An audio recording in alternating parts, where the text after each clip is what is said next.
I'm here in Kiev, Ukraine, as war continues to pound this beautiful country and devastate communities. Hundreds of churches have been damaged or destroyed in the occupied territories.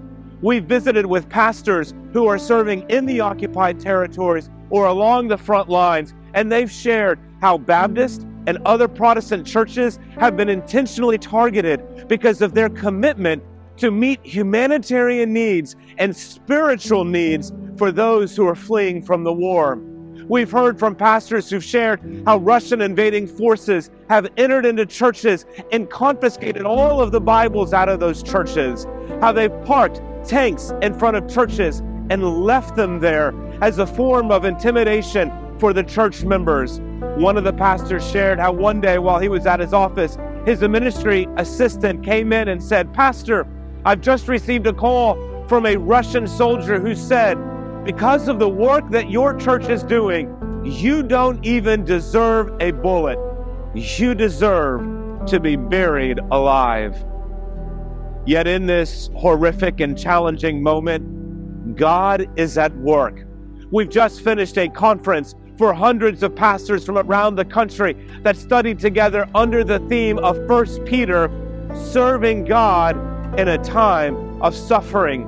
We've heard from multiple pastors who said, "Pray with us." We are asking that God would somehow help us expand our church buildings because so many people have come to know the Lord for the very first time. We've visited Baptist ministry sites that are continuing to serve hundreds of people every day with a hot meal because they've been forced to flee from their homes. One of the Baptist pastors said, "Thank you.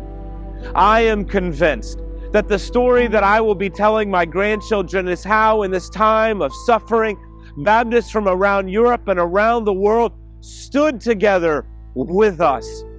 Pastor Michael shared how he had been held captive by the Russians for 3 weeks, and that during that excruciating and painful season of his life, he would suddenly feel something in his body or feel something in his soul, and he knew that there were people around the world who were praying for him. I asked Pastor Michael, was there a Bible verse that you held on to during that time of suffering? And he said, yes. Matthew 28 and verse number 20, where Jesus said, "I am with you always to the very end."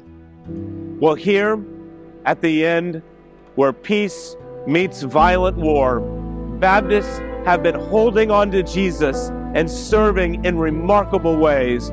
But the question remains, will we continue to stand together with them, with ongoing intentional prayer and with ongoing sacrificial generosity?